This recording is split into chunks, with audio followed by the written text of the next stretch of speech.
Hello everyone, my name's Brody, and on today's episode of Brody's Learning Adventure, we'll be learning about new American borders.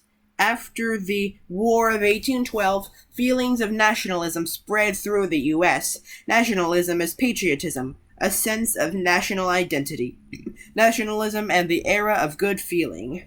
James Monroe was elected America's fifth president in 1816, with little opposition from the now fractured Federalist Party. Monroe toured the country and was widely supported and welcomed everywhere he went. This era was marked by so little disagreement about national politics that it was called the Era of Good Feeling. In 1820, Monroe was re-elected almost unanimously. Era of Good Feeling? Anyone without the right to vote probably thought otherwise, I bet. The American System. In order to strengthen the national economy and further promote national unity, Henry Clay, Speaker of the House, proposed a program called the American System. A Bank of the United States would issue a single U.S. currency. Protective tariffs would be increased to encourage American manufacturing, and money generated from tariffs would be spent building roads and canals, which are public works. The bank, whose original charter expired in 1811, received a new charter in 1816 and was called the Second Bank of the United States. But it was still controversial. The South opposed tariffs because they hurt their economy, and some people argued that the Constitution did not say that Congress could spend money on public works within the individual states. Congress had already approved the construction of the Cumberland Road from Cumberland, Maryland to Vandalia, Illinois, later called the National Road. Congress also invested in the Erie Canal, built almost entirely by hand between 1817 and 1825 to connect New York City with the Great Lakes region. The Erie Canal led to increased trade and a population surge in the Midwest. It inspired the people. It inspired the building of many more canals in pre-railroad era America. Sectionalism.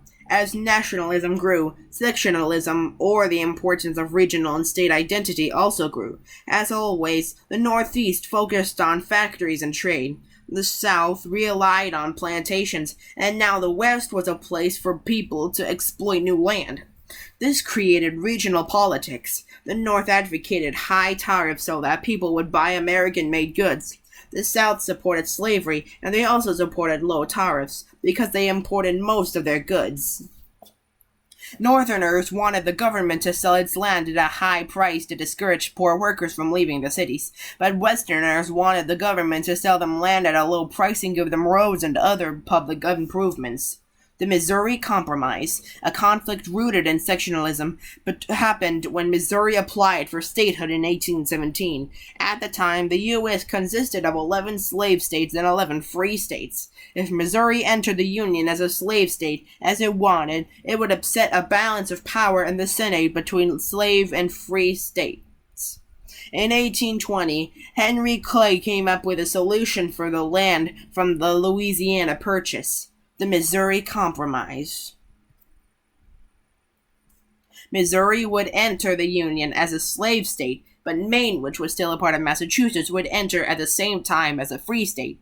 In all future applications for statehood, slavery would be illegal north of the southern border of Missouri. At latitude 36, circle 30.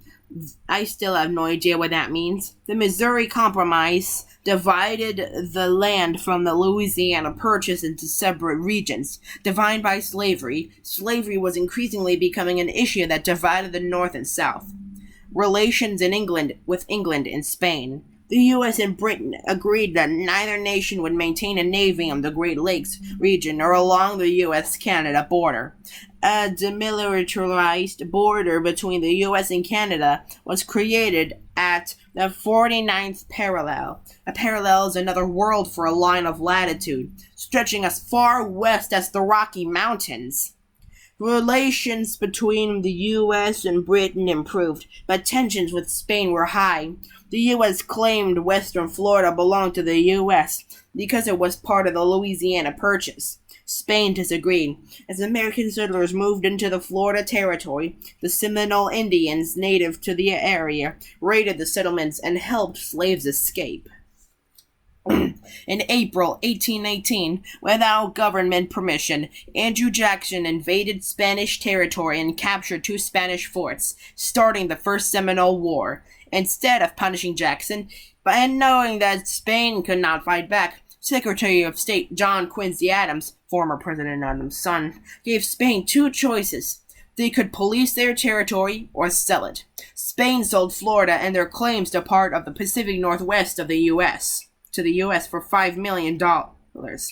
These military campaigns enhanced Jackson's reputation as a hero. The Monroe Doctrine. Spain was losing territories not only in the U.S., but also throughout Latin America. Simón Bolívar led revolutions to free people from Spanish rule. Miguel Hidalgo y Costilla won independence for Mexico in 1821, when France, Russia, Prussia, and Austria discussed helping Spain regain its land. Monroe feared that European countries would also attempt to recolonize territories in the Americas. On December 2nd, 1823, Monroe issued the Monroe Doctrine. Can you please ignore the sounds outside, please? It established American foreign policy for years to come and set the stage for America to become a world power. Its 3 major points were that European interference in U.S. affairs would not be tolerated, and the U.S. would stay neutral in European colonies or conflicts. The U.S. wouldn't tolerate new colonization of the Americas. Any attempt by Europe to further colonize the Americas would be considered an act of aggression. The election of 1824. All of the candidates of the 1824 presidential election considered themselves to be in the same party. However, there was no agreed upon way of nominating a candidate for the presidency.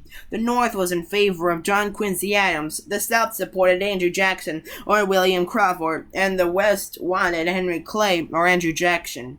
Andrew Jackson won the popular vote. Sorry about that. Now, where were we? Oh, yes. The North was in favor of John Quincy Adams. The South supported Andrew Jackson or William Crawford. And the West wanted Henry Clay or Andrew Jackson. Andrew Jackson won the popular vote. Popular vote is a method of electing a candidate based on a majority of votes, but didn't receive a majority of electoral votes.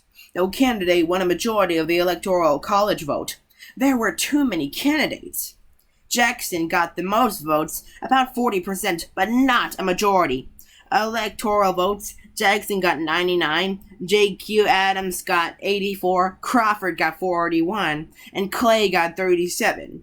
The popular vote, 151,271, 113,122, 40,856, and 47,531.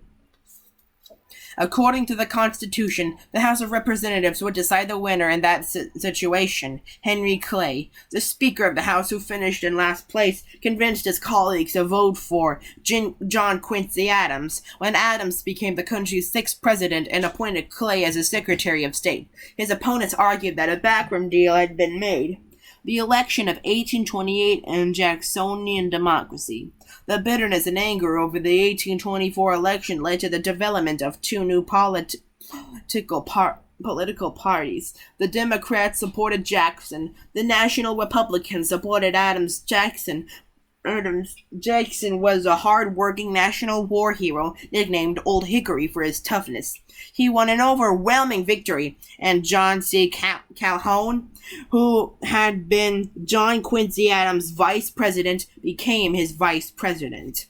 One reason for Jackson's victory was that he promoted expanding democratic privileges to a wider population, called Jacksonian democracy, and this movement included the extension of suffrage. Suffrage was the right to vote.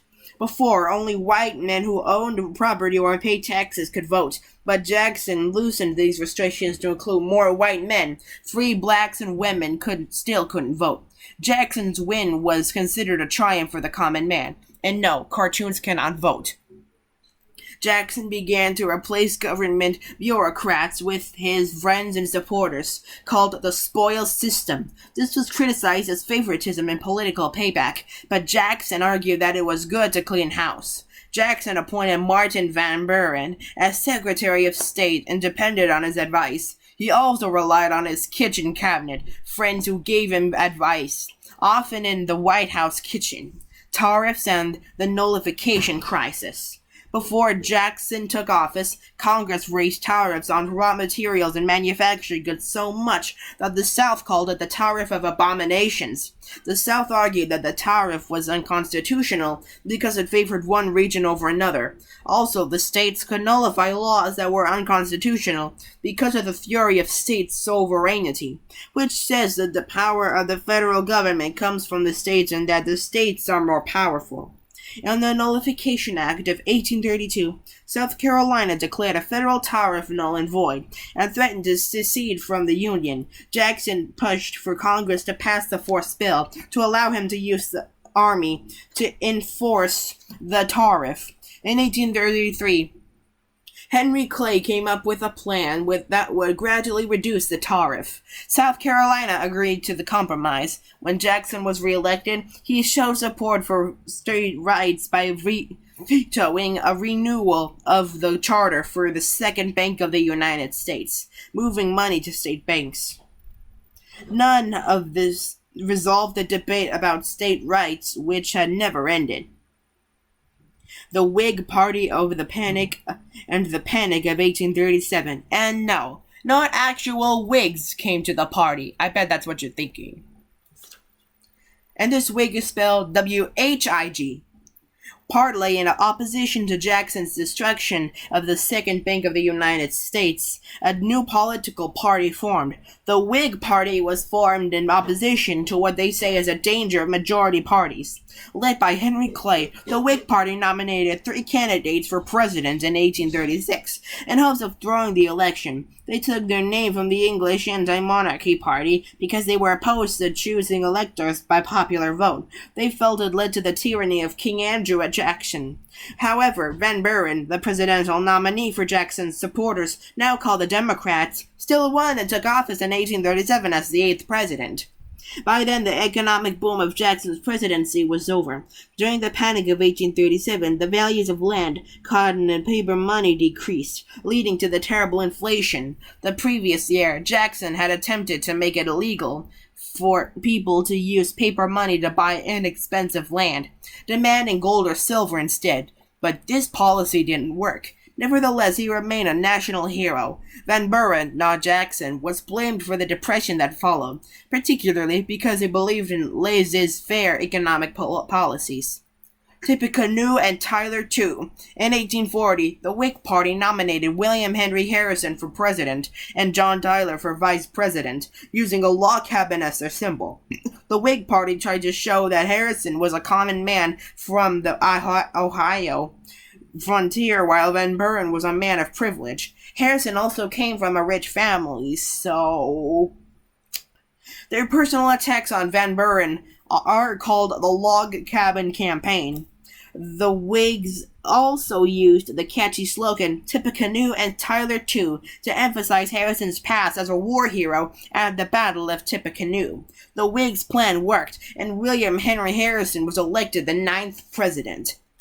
On Inauguration Day, which was bitterly cold, Harrison, who was 68 years old, didn't wear a coat while he delivered his speech, probably to show that he was a tough war hero. He caught pneumonia and died about a month later. Tyler became president and went back to the beliefs of his former party, the Democratic Party. Like the other parties, the Whig Party was destined to fall victim to sectional differences.